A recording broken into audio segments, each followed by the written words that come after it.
My main focus point concerns this topic. How would a new BRICS currency affect the US dollar? And this is something that everyone's been worried about to a degree and been talking about for a while. It's, all of these BRICS nations, you're talking about Brazil, Russia, India, China, and South Africa. And that's historically been the BRICS nations. Now, more and more countries are kind of joining them, especially those that are not fully aligned with the United States geopolitically, and talking about coming up with what they call a unit that's an alternative to the US dollar. And it's mainly backed by gold. And this will allow nations to get around the SWIFT system and kind of neuter the United States' ability to impose economic sanctions on the rest of the world. And look what happened with Russia, right? With the Ukraine invasion, we basically confiscated their treasuries and shut them off from the SWIFT system. Now they found their ways to export their oil and get the things they need, and probably cost them a little bit more, but you just have to go an extra stop and export that to have India import it or some other country import it that isn't part of the sanctions, and then secretly pass it along to Russia. And so that's what it's a step that they don't want to take, but there's some ways around it. But they rather have this alternative currency that is a way to circumvent these tariffs, not tariffs, but these sanctions. And so the big question here is, what will this do to the US dollar?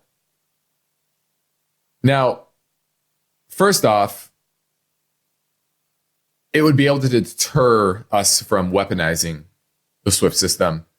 And ultimately, this is more of a hope than actual reality. Everyone talks about it, but putting this in practice is very difficult. First off, you have tons of countries that are historically not aligned. China and Russia historically are not friends. They've been enemies for many times, many wars throughout history. And then you add the complexities of all these other countries. And currently, the dollar is 96% of international trade. 74% of that in Asia, and 79% in the rest of the world.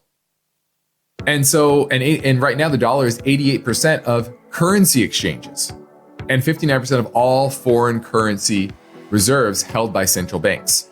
So this isn't something that's going to be easy to get off. Now they're taking steps towards it, which I'll get to in a minute. But right now, even though not 100% of oil sales are in dollars anymore, it's still a very dollar-dominated global financial system. And there was a study by the Atlantic Council's Geoeconomic Center, released in June of last year, and shows the US dollar is far from being dethroned, right? Still the world's primary reserve currency.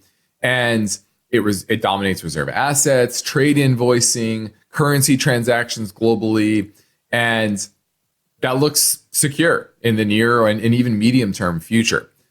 With that said, these entities are coming together and building different projects and trying to find a path forward that is different than the SWIFT system. Now, one is called Project Enbridge, and this is under development and in the collaboration between the Hong Kong Monetary Authority, the Bank of Thailand, Digital Currency Institute of the People's Bank of China, and Central Bank of UAE. And Saudi Arabia also joined the project recently.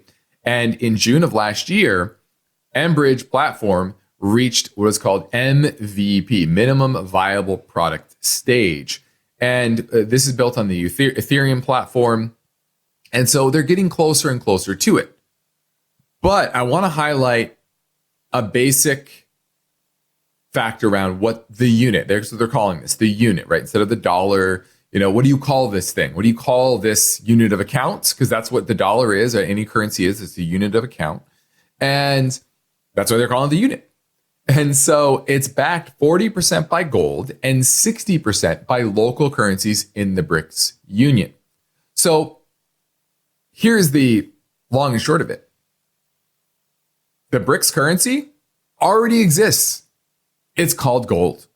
This is why gold has been so strong and remains strong, even up, like I said today, nearly 1%, while the dollar index was up 0.5%. Because everything, including the dollar, is declining in relation to gold. Gold prices continue to power to new highs. And that's the ultimate story here.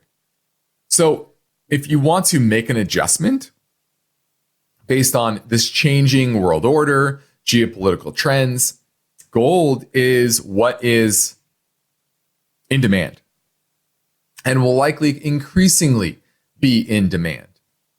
So everybody should have some exposure to gold in their portfolio based on these type of trends.